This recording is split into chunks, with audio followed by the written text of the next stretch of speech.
Lumutang sa pagdinig sa Senado ang impormasyong may dati umanong PNP chief na tumulong kay Alice Guo para makatakas ng Pilipinas. Tumatanggap umano siya ng buwanang lagay mula sa pamilya Guo. Mula sa Senado, nakatutok live si Sandra Aguinaldo.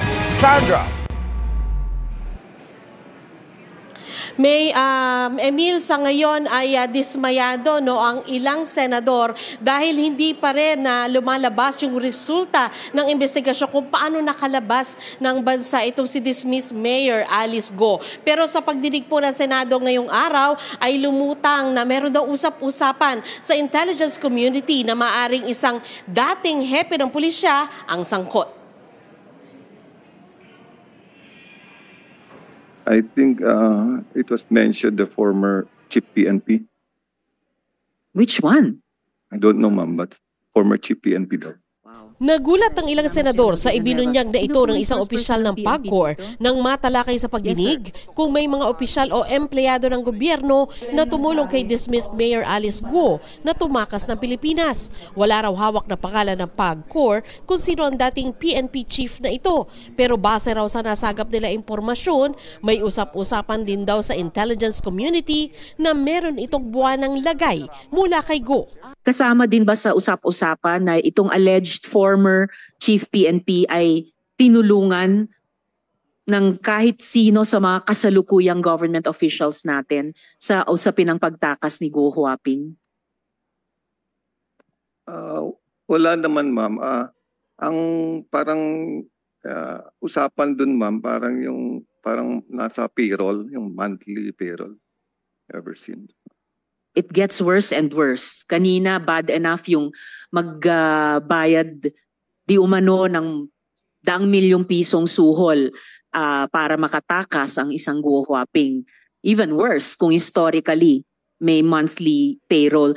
Mabilis namang paglilinaw ng PAGCOR, hindi pa nila ito beripikado. Sabi naman ng kinatawan ng PNP na nasa pagdinig, wala silang nakukuhang ganitong intelligence report pero patuloy naman daw ang kanilang investigasyon kung meron ngang mga pulis na sangkot. Nabahala naman daw si Senador Bato de la Rosa sa sinabi ni Villanueva dahil dati siyang PNP chief. Kaya tanong niya kay Guo, pwede bang malaman kung sino itong former chief PNP? I'm concerned because I am a former chief PNP. Baka mamaya mayroong lalabas na script dyan na si Bato ay tumatanggap ng pera galing sa'yo. Wala pong ganun pong nangyayari. Sigurado ka? Sigurado po ako. Wala Kilala mo ba ako? Nakita ko po kayo in person nung andito na po sa Senate po. General Gonzales, pwede mo laman from you kung sino yung former chief PNP na sinasabi nyo na tumatanggap ng monthly payroll from Alice Guo? Your Honor, I don't have any confirmation, but I'm sure you're not the one.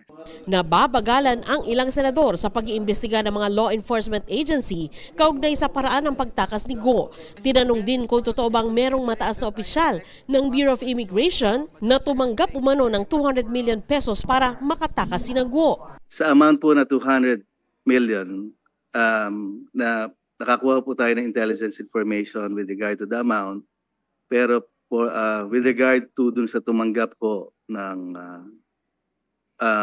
that amount na isang BI personnel or associated sa BI,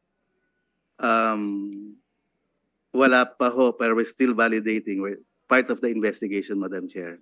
Dumalo rin sa pagdinig si Police Major General Romeo Caramat Jr. Inamin niyang kakilala niya si Sual Mayor Dong Kalugay pero hindi ang pinagsususpetsang nobya nito na si Guo. Close ko po siya. Sa unang pagkakataon naman, dumalo sa pagdinig si Cassandra Leong, authorized representative ng Pogo na Lucky South 99 sa Porac, Pampanga. Sa pagtatanong ni Senador Jingo Estrada, sinabi ni Ong na pinanganak siya sa San Juan City na lugar din ni Estrada. Manghihilot umano ang nagpaanak sa nanay niya, pero duda si Estrada sa birth certificate ni Ong. Wala pong ganyan address o house number sa San Juan. At wala rin nakakakilala na sinasabing manghihilot na nagngangalang Rosario Mendez. This is another case of questionable birth certificate Tinanong naman ni Senator Sherwin Gatchalian si Guo tungkol sa malalaking halaga na pumasok at lumabas sa kanyang mga bank account na pwede raw money laundering. May lumabas daw mula doon na mahigit 1 bilyong piso pero palaisipan kung saan galing ang pondo. Biglang naging 200 million, 2019, 292 million, 2020.